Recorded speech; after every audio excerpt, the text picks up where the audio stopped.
really sucks having to say goodbye to your girlfriend and then, you know, flying across the planet to come home and be completely alone.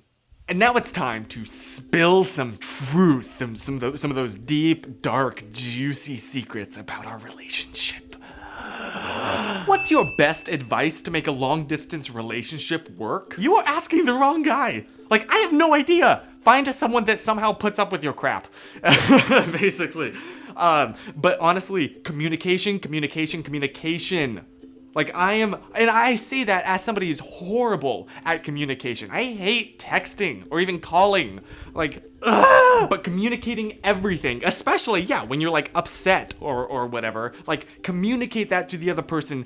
Don't just go offline for a little bit. That is something that I had to learn the hard way. And also understand that the other person like has their own lives though. And sometimes can't talk to you at that moment. Like, don't feel bad if they leave you on red. Sometimes they're, you know, doing something. But don't ever feel like embarrassed or so to like send the first text or whatever, because that's like kind of the basis of all long distance relationships. It's literally only communication. That's literally all you have. How old are both of you? It's kind of funny because on both of our videos where we met each other, like there were some comments saying like, oh, a creepy pedophile dating an underage Asian girl. Like, she's older than I am. She's 24, I'm 23. Back off. What was your first impression once you saw the other in person? Honestly, it was just like, it felt so much like a dream. Like, do you ever meet up with people in your dreams that you haven't seen in real life in years or like ever? And that's exactly how it was. I was like, this can't be real. I mean, this is like, it was just, it was trippy, man. It was trippy. Do you guys still feel the same after meeting face to face after so long? No. It honestly not. In a good way. Because it's kind of given us like a little bit of like confidence to know that we do in fact mesh really, you know, well in real life, and our personal strengths and weaknesses kind of complement each other in ways that neither of us really expected them to. Like, there were a couple times during the trip that I didn't vlog, obviously, because I don't really want to remember them, but when things went really wrong in the plans, but we were both able to like figure out what to do very well. She's very good at like communicating and separating the thing going wrong or the problem from the other person. So when she has a problem with like something I've said, she doesn't get mad at me. She gets mad at the thing and then explains to me about like why the thing gets her mad. And I really love that. Oh my gosh, I'm so thankful for that. We're getting real today. We're getting very real. What have you realized after your goodbye to Susan? Honestly, it was just really weird because like I usually consider myself very much in control of my emotions. Like, I very rarely, if ever, cry because I just don't think it does anything to help the situation. I realize that's not exactly a super healthy way to go about it, but that's just kind of the way I've been. So like the only time I ever really cry are in dreams. Like, I quite often have something really sad happen to me in a dream and then I wake up, you know, bawling. But that's in a dream. In real life, like, this is gonna sound really bad, but it is kind of true. Like, I have never cried from hearing about the death in a family. I've been really sad, but never like the physical tears streaming down. And so when I was going through security and then like getting my passport stamped, I couldn't help it. I was crying. And it was...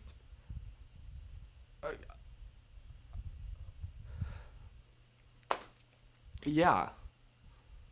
Do you want any kids? Honestly, I've always kind of pictured myself being a dad. In fact, one of my earliest memories is being a kid and imagining me having like hundreds of little minion children around to do my bidding, which probably isn't a really good way to think about fatherhood, but yeah. So I also had like a really good father figure growing up. Like, I love my dad so much and I want to be very much like how he is, so that definitely has helped.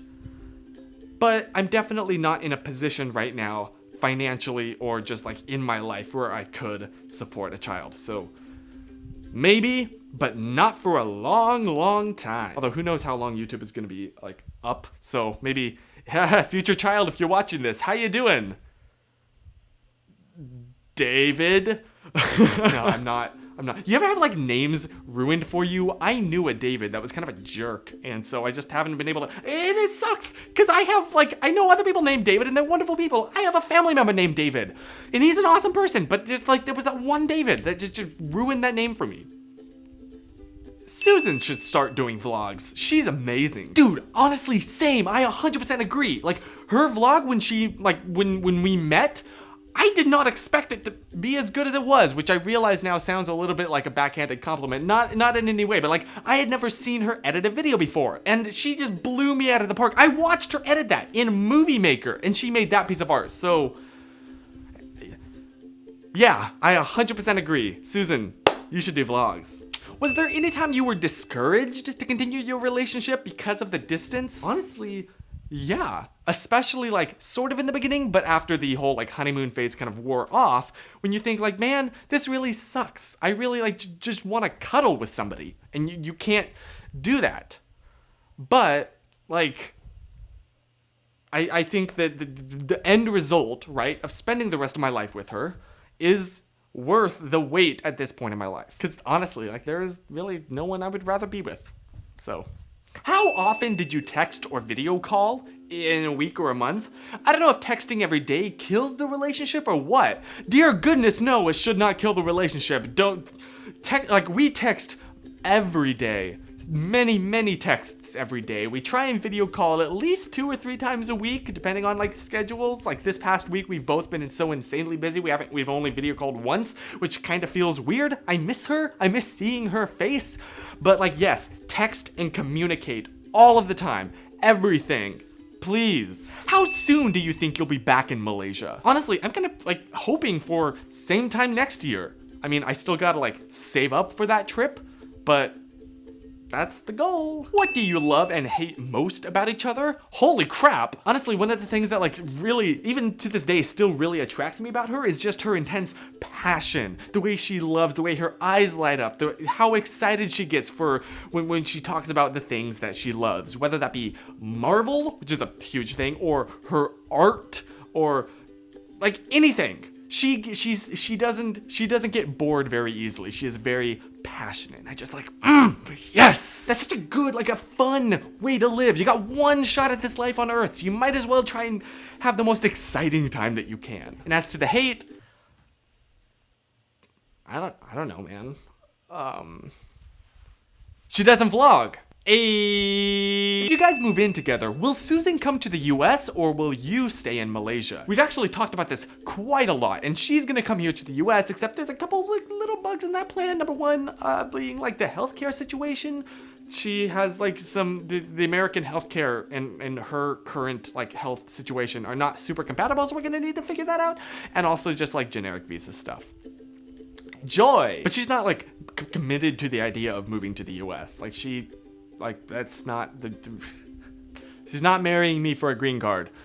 Or if she is playing the long game. It's kind of on the same front. How did you know that you weren't being catfished by a 79-year-old man? For both of you. Honestly, just video calls. Video calls. In fact, one of the ways that we first started talking was I accidentally video called her. That was back when like Snapchat first introduced that update where you hold the camera like shutter button and then it'll start live streaming you on the other person's phone. You remember that?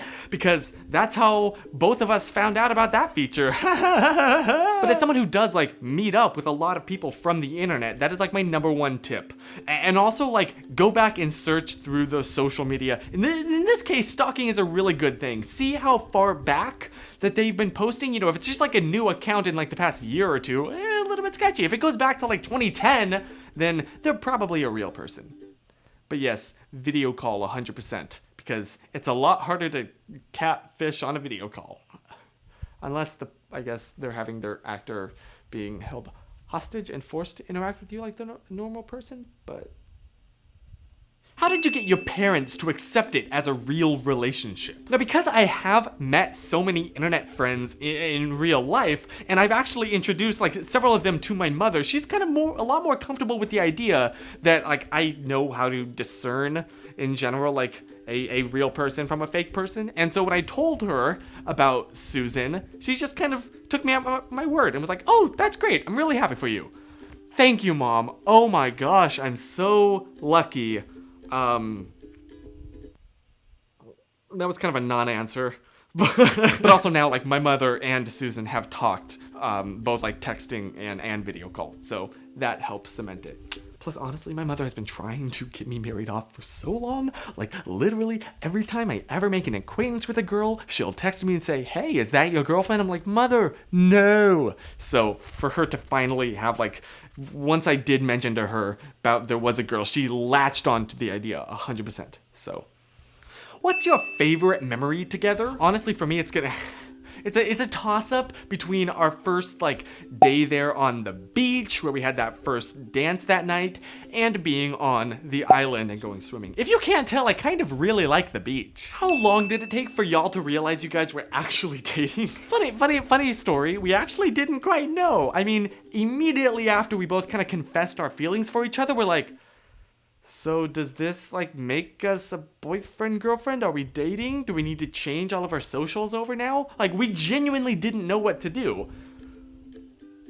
And I don't know, kind of made it up as we went along. We were dating for about 2 weeks before we actually made it public, just to like make sure that it was a thing that could actually, you know, it was sustainable and it wasn't just like, I don't know. But here we are now, 2 years later, almost. Why don't you post a lot on Instagram? Your work is phenomenal. And also, why don't you speak about your relationship in your personal profile like she does? Well, first of all, thank you very much. But also, I know why. It's because you're following the wrong account.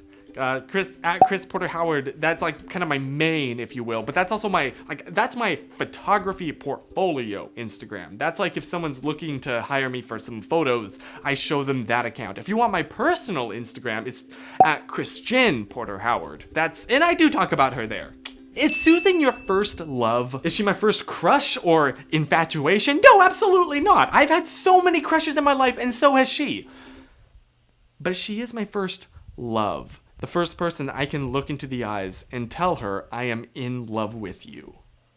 And mean that to the fullest depth of my knowledge of what that phrase means. Which pet do you want to have together? Okay, this might get me in a little bit of trouble on the internet, but we have both decided we are definitely not getting a dog. Because Susan and I are both intensely cat people. There is one slight problem with that plan, though, and that is that I am very allergic to cats. Thankfully, not like a deathly allergy, but like a sneezing, runny nose, itchy eyes. Just not a fun time. So that's gonna be an issue we're gonna have to figure out. But, did you experience any culture shock during your stay in Malaysia? Honestly, the most shocking thing to me was how little of a culture shock there really was. I mean, this was my first time ever traveling outside of the United States, and the only things that I really knew about Malaysia were from the news. But honestly, like, there were times I totally forgot that I wasn't in America. Like, it just felt so normal. I could go to the mall and I wouldn't, like, it also helped that the place, like, Kota Kinabalu was a very, like, heavily touristy area, so everybody there did speak English, and so I was able to, like, you know, I didn't need her there to, like, translate Malay to English for me, which was super nice.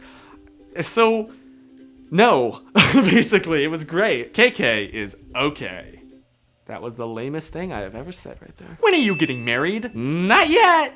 What happened to one of Susan's front teeth? This question has been the bane of both of our existences because people don't usually phrase it as nicely as you have. She'd actually fallen face first on the cement and, yeah, busted up her tooth really badly before I came there. But, like, right after I left, she got it fixed. Like, she's normal now. But so no, her tooth wasn't, like, rotting or anything disgusting like that. It was just, like, about to fall out due to a horrible accident. So, yes. Moving on! Are you planning to grow old together? Yes. I mean, what's the alternative? To both die soon? What's the first food you would have Susan try if she came to America? Oh my gosh, burritos. Burritos. This girl has never had a burrito in her life. I know, right? That was my exact same reaction. Are you kidding me? So 100% a good old, not American, I guess, like, burritos aren't an American food, but I would have her have a burrito. Some beans and cheese, a little bit of rice, and some chicken wrapped up in a tortilla. Perfection. What are 3 things on your bucket list you want to accomplish before turning 30? Are you ready for the most stereotypical answer to this question ever? Because it is traveling, I want to visit New York City. I really want to visit Yosemite. And even outside of America, I really want to visit the UK. Like London, that really just, that place fascinates me. I've heard really good things about Germany too, so yeah, that sounds awesome. Second thing, honestly, skydiving. You don't even understand. I've wanted to go skydiving since I knew it was a thing. Like, I love that stomach raising up feeling. My favorite roller coasters are those ones that take you way up high and then drop you. Whoops. And then make you kick the tripod. Like, I love roller coasters. I love that adrenaline, that rush. Yes, I love that. And finally, my third thing is to meet Jim Cummings, the man that voiced Winnie the Pooh and was such an intensely integral part of my childhood, and that kind of shaped me into the kind of person that I am today. So, Jim, let's hang, bro. Who is better at video games? Susan. 100%. Like, that girl, she is so good at, like, The Sims. She loves it. I'm just over here like, I can play Pong. Literally ask any of my friends, and they will tell you I am the worst at video games. Especially when we're playing on a team. Are you gonna learn the Malaysian language and tell me something in that language, please? I would love to, 100%. I wish Duolingo had a Malay course. They don't, so right now I'm just kind of having to rely on Susan teaching me. And selamat datang. I probably sounded so incredibly American right there. Since you have different cultures, how were you able to make your relationship stable despite the differences and be able to make it more stronger? This is a really good question, and I think it's like a really solid one to wrap this up on. But I think we both kind of tried like as much as possible to take what is, in our opinions, like the best parts of our different cultures and then kind of like introduce the other person to them. Except Durian. That was the worst thing she has ever introduced me to. But yeah, like, diversity is strength. That's just like an objective fact, you know? Like, think of it like the world as a jigsaw, and every person from like that has a different background is able to fill up a different hole that anybody else might not be able to. So it's honestly been like really beneficial to our relationship. And it's just like kind of really cool, really fascinating. I'm learning so much that I just like had never even considered before as somebody that has, you know, never really looked outside of the US in his life at all. And there you are. I hope that incredible like cheese fest of really corny lovey-dovey answers was able to like help you in the future. Remember, if you are in an LDR, or even like not in an LDR, just relationships in general, communicate. And see you next week. Oh, and finally, just to like put it to rest, why don't we ever kiss on camera? Because like, it's a very personal thing.